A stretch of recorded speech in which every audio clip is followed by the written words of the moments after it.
morning, ladies and gentlemen, and welcome to this very, very exciting day, the third day of May 2023. Right down here in Brisbane, another 2 degrees lower than yesterday, 17 degrees, but sunny today. So it's wonderful. Hey, what a news yesterday from the Reserve Bank. Everyone was hoping that the interest rate would be on hold, but no. In a surprise move, it's actually gone up. So, it will be the tough job to now see what happens with that. We will look at that news just a little bit further down in today's segment. First of all, let's see how the preparation for that once-in-a-lifetime opportunity in this decade, the coronation of the king, how is that shaping up? The coronation of King Charles III takes place on Saturday, the 6th of May, almost 9 months after he ascended the throne following the death of his mother, Queen Elizabeth. Coronations take time to plan. According to the palace, the ceremony will reflect the monarch's role today and will look towards the future while being rooted in long-standing traditions and pageantry. It's an event that's been mapped out in secret for 2 decades under the code name Operation Golden Orb. The palace is planning a memorable spectacle. The coronation is the moment a new monarch is formally crowned, but the service is about far more than the placement of the crown on the monarch's head. It's a religious ceremony steeped in symbolism. It's been broadcast on television only once before, when King Charles' mother was crowned in 1953. That coronation was a pivotal moment for the fledgling medium of television. A live audience of 20 million Britons crowded around newly purchased TV sets.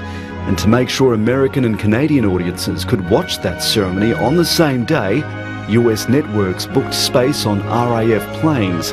Technicians processed the film in mid-air.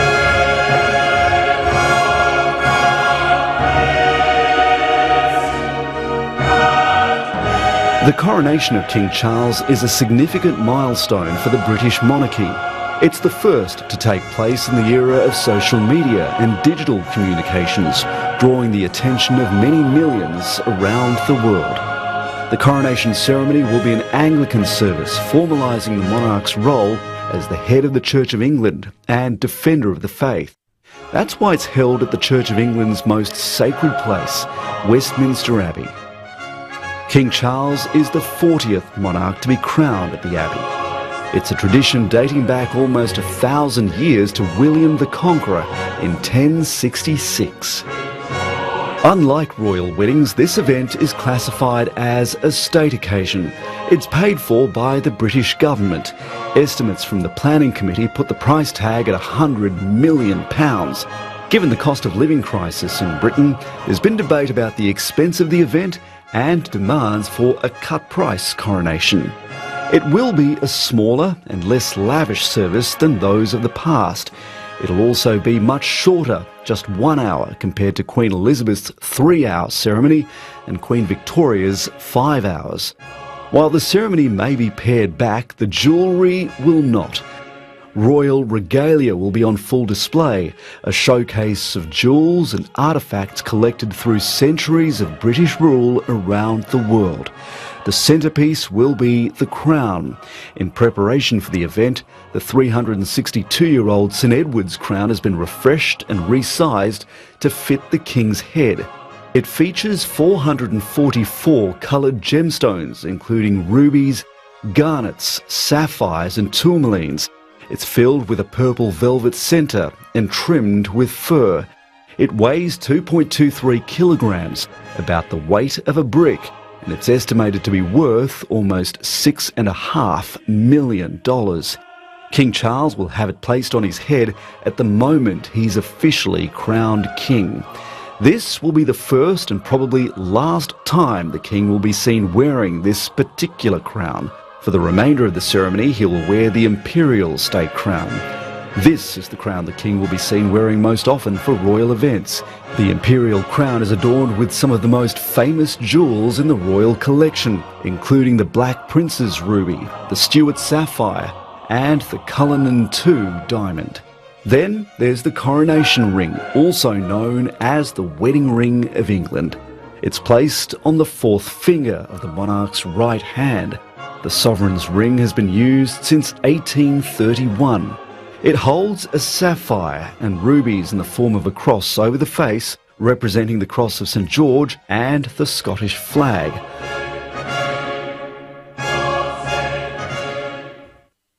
There you are, massive preparations underway, and as we know, there's lots of functions and events that will be taking place throughout the world, including right here in Brisbane, some of the ones in which we would be taking part, and we'll bring you all the photos and reports from there as well. But isn't it wonderful to see that 1953 and the next one is happening right now. So, wow, what a period to be alive in, to at least witness this momentous occasion. Well, ladies and gentlemen, right now, when our Prime Minister was in London, he did get a private meeting with the King. Well, fresh off a flight from Australia, Anthony Albanese received a royal welcome from the man of the moment, King Charles. Now, this was a private audience with the King at Buckingham Palace, so we don't know many details. However, we have been told that the Prime Minister found the experience insightful and rewarding. He also reiterated the invitation to King Charles and to other members of the royal family that they are more than welcome to come and visit Australia. Now, of course, Anthony Albanese is in London to attend the King's coronation on Saturday, but he has a very busy schedule ahead of him. Tomorrow, which will be a Thursday here in the United Kingdom, he'll be visiting Barrow-in-Furness, which is up in northern England. It's a town that has a shipbuilding facility where nuclear submarines, some of the future AUKUS nuclear submarines, will be built. He'll also then be returning to London and partaking in some media activities and opportunities. He's not been shying away from media so far.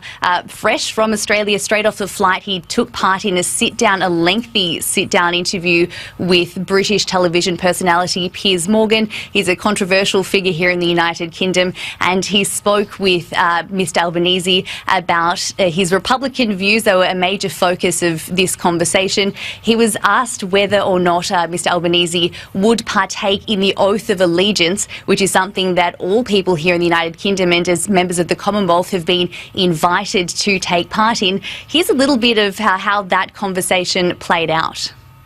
In Westminster Abbey, when you are urged to say the oath of allegiance to King Charles. I do that every term. No, I know, but are you going to say it in the Abbey with the world's cameras watching? I will do what's entirely appropriate as the representative of Australia, which is Australians made a choice in 1999. And one of the things that you've got to do is to accept democratic outcomes. So we made that choice, and I will certainly engage in that spirit. Anthony Albanese is among thousands of people, tens of thousands of people from around the world that will be travelling to London to watch on as this coronation takes place on Saturday. Along with this increased crowds, there's also been an increase in security. And we've learnt in just recent minutes that there's been a controlled explosion outside Buckingham Palace, and a man has been arrested after suspected shotgun cartridges were thrown onto palace property. So that's a developing story. We're just learning more, but it just gives a little bit of a taste of some of the heightened, energy. There is some excitement and also anxiety surrounding what is going to be quite a large event here in the capital of the United Kingdom. Yes, it will be a large event. Last one in 1953 and the one in 2023. Well, it's amazing to do 70 years on. Yeah, ladies and gentlemen, right now, Alan Joyce is to leave that Qantas helm after 15 years at control. A bittersweet moment for the Qantas captain as he hands over the controls to his co-pilot. It's a credit to this country that a gay Irishman was appointed 15 years ago to be CEO of the company. Insider pick Vanessa Hudson will be the company's first female CEO in its 103-year history.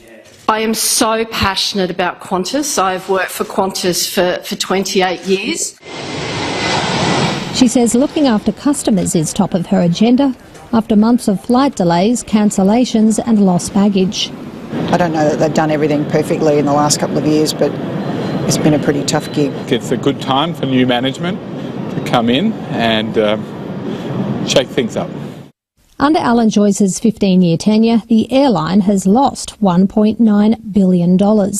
In that time as chief executive, he's earned around $125 million with bonuses.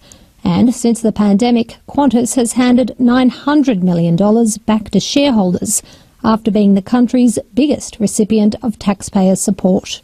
I have no option but to force the issue. Alan Joyce has earned a reputation for being hard on unions, once going as far as grounding the entire Qantas fleet. They're hoping this is the start of a new era. His time is done. His time was done long ago. Vanessa Hudson has a chance to create a different path. Analysts say after years of underinvestment, the new CEO will need to prioritise pouring profits into new planes and improving customer service if she wants to rebuild the airline's reputation as the Spirit of Australia. As for Mr Joyce, I'm still young. I have a lot of other things I'd like to do past this. He'll step down in November. Brianna Whitson, ABC News. 15 years in the job and as he mentioned there before, coming from his background and being given that job, one of the things was, he always did come down hard on the unions. And as some of the workers said, that his time was long done. But in fact, he was there at the helm through thick and thin, through some very, very hard times, through some very, very challenging times. It's not easy making those tough decisions because life on the top is often very lonely. Well, ladies and gentlemen, right now, moving on to the next news, we are living in what's known as a lucky country in many respects and many regards. But lately, the cost of living, even the inflation, and yesterday's interest rate rise once again, when people were thinking that it would be stable, then it would not be increased. Now that it's been increased again, and trying to control that inflation, which is, not being playing the game. It's not getting under control. So where does the control lie? We are trying to match everything, meaning if one thing goes up, the next thing goes up as well. Small businesses and other businesses have to pay a little bit more for the workers, then they will have to bump up the price of the goods to cover up that costs. And when that happens, then everything else goes up. So it's a vicious cycle. The thing goes round and round. But it is very, very discouraging to see that children are at the heart of this, and they often are the ones who are hard hit. Look, Millie found an avocado. Millie and her brothers Dom and Blake are picking food from their grandmother's garden for tonight's dinner. Every dollar counts right now. It's getting hard. The rents are going up, electricity's going up, food's going up. 57-year-old cleaner Raylene reckons it's harder to support her 3 grandkids today than it was to raise her own 5 kids a generation ago. When our kids were little, the money value was more. The prices of things weren't as dear as they are now. Her grandkids' future is at stake, and Raylene says she's only ever one unexpected bill away from selling the furniture. I wouldn't like to sell it, but the thing is, if we need the money, we'll have to sell it. She's not alone. A national survey has found 72% of Australians believe child poverty has worsened because of the rising cost of living. Another 81% expect it to get even worse in the next 12 months. We absolutely see it on the ground in terms of those cost of living pressures for families who have to make almost impossible decisions about where to use their limited funds. The Smith family is warning that could see vulnerable kids miss out on the transformative power of an education. We've got stories of families who struggle to find appropriate housing for their children, couch surfing, living in unstable accommodation like caravan parks. A time for a little help to push for a brighter future. Connor Duffy, ABC News. And the fact of the matter is that children are not the ones controlling the funds, so, they are the ones who always suffer the most. So the adults make those decisions. Sometimes they spend the money on things for their own comfort and probably don't care about, getting the necessities for the kids. I'm not saying everyone does that, but that often happens as well, because the financial control is not with the young ones. Young ones are the ones who do suffer at the choices of the adults. And of course, the monetary policies and things that are there. Talking about the monetary policy, one person who has got a very tough job right at this point in time is our very own Treasurer Jim Chalmers. This man's job just got even harder thanks to the Reserve Bank. Good afternoon, everyone. Jim Chalmers to deliver his second budget next week, knowing he's about to disappoint some. No government of either political persuasion can satisfy all of the demands. But one demand will be answered for some of the most vulnerable. JobSeeker is worth $693 a fortnight or $49.50 a day. But someone who's 60 or older and been on the payment for 9 months receives $745 a fortnight or about $3.70 extra a day. The government is poised to extend that higher payment to over 55s. Particularly for the long-term unemployed. If you're over 55, it's harder to find a job, even when unemployment nationally is at 3.5%. Unemployment benefits used to be skewed towards younger age groups. In 2001, just 2% of recipients were women over 55 and about 7% were men. Now that's inverted. 16% of people on JobSeeker are women 55 or over and 13% are men. Groceries, bills and rent all cost the same whether you're 20 or you're 60. The Greens among those calling for the JobSeeker rate to be increased across the board. We are one of the wealthiest countries in the world, but we still have the lowest unemployment payment. We will be very conscious of the pressure on younger Australians in the budget. The Treasurer giving a nod to other cost of living measures in the mix, including a possible increase to Commonwealth rental assistance. But with the world economy in turmoil, continued fear of a global recession and higher interest rates likely to force unemployment up, Jim Chalmers doesn't want his budget to worsen inflation, which remains public enemy number one. Andrew Probyn, ABC News. Public enemy number one, and he has got a tough job, but of course the budget will be delivered down, and as was mentioned, that not everyone will be happy. There will be that's what budgets are for. That's the kind of decisions that the top management or the politicians and governments have to make to keep things in balance and in tune. So, you cannot argue with facts and figures. So it is very, very important that everything always, even in your own household, in your business, put things down on paper and have a look at the facts and figures rather than just thinking from the head. Many times people just think about what they would like to do rather than think what they can do, meaning what is within the means. There are often things beyond your means, and people always aspire for that. There is nothing wrong in higher aspirations, but you need to be realistic as well. Now, on to the next part. We know that the rental crisis and there's a shortage of rental properties and things like that.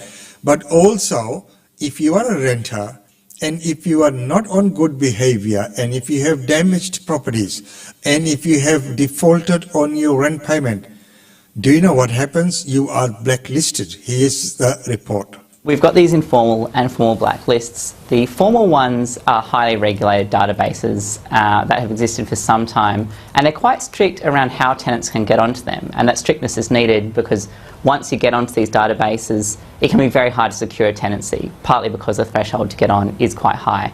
And so you might get onto one of those databases if you've breached your past tenancy, maybe done a lot of damage to the property, or had a tribunal order evicting you, ending that tenancy. So that's pretty uncommon, past survey found that maybe only 3% of tenants have found themselves on such databases. Many more people, I think, are at risk from these informal databases. So this isn't held by a central company, it's more about a word of mouth network between real estate agencies or maybe within Facebook groups where you haven't necessarily done anything that's against the law, but you've just got a bit of a reputation. Maybe you're a squeaky wheel who spoke up too much, and that sort of word of mouth travelling can make it quite hard to get a tenancy, particularly when the market is as tight as it is today.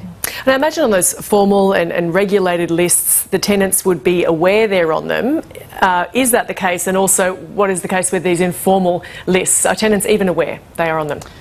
Yeah, so in most states, the regulation is that if an agent is adding renters to the blacklist, then they have to notify the tenant and then have a right to know why they're being added and potentially to appeal against that. And so, for example, if you've been added for rent arrears, you might have the chance to actually pay that back and avoid being listed or to correct a listing. And those protections aren't in place for the informal things. You might suspect that your agent has taken a disliking to you, but more often what we hear from renters is they're applying for properties and they keep getting knocked back, and something in the back of their mind, they begin to suspect that someone is speaking against them and making it hard for them to get a place. And this market's tough enough for a lot of people. This does mean they really struggle to get a home in the private rental sector. It pushes them into more marginal forms of housing. Yeah, definitely. So it's hard to decipher in this market. As we say, it's very difficult anyway. But if someone does suspect they're on one of these informal lists, do they have any way of going about finding that out? There's not really, it's not a regulated system, it's not a legal system, and so there's no legal lever there.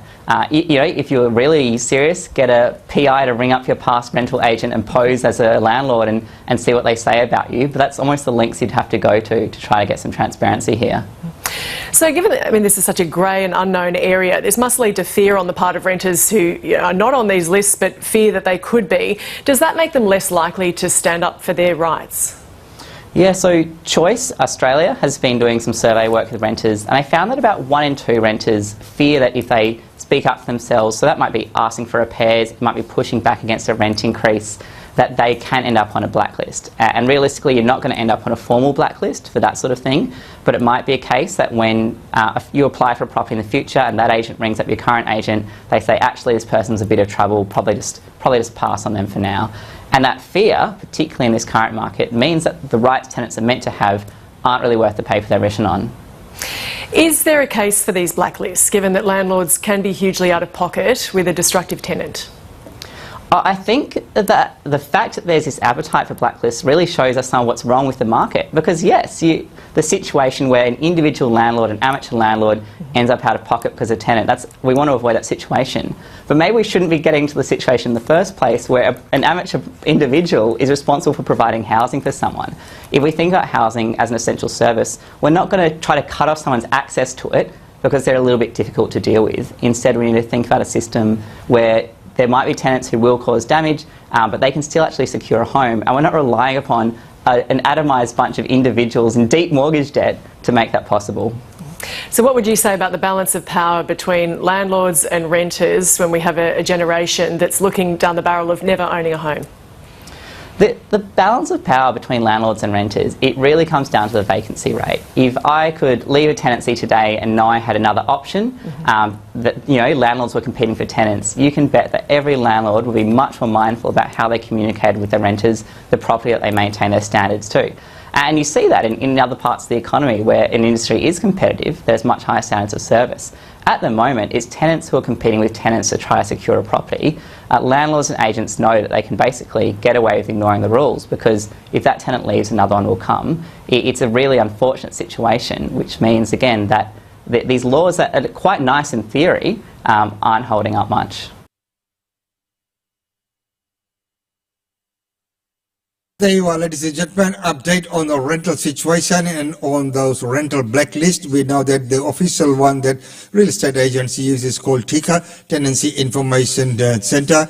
Of course, that's been around for a long time. It's highly regulated. There are lots of rules and regulations, and people can always go on there and check. And if they are listed, and if it's not for a valid reason, they can always contact the landlord, have their name removed from that list. But if you are on the list, it will be very hard for you to get a rental property, especially in the current market when the demand is so high. Well, ladies and gentlemen, wonderful having your company right now. Let's take a look at functions and events taking place right here in Brisbane.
So, ladies and gentlemen, that's about all we have time for you today. It's been wonderful having your company on this third day of May. Well, this is a very, very historic month, and this weekend will be a big, huge, historic weekend, a big event which last took place in 1953.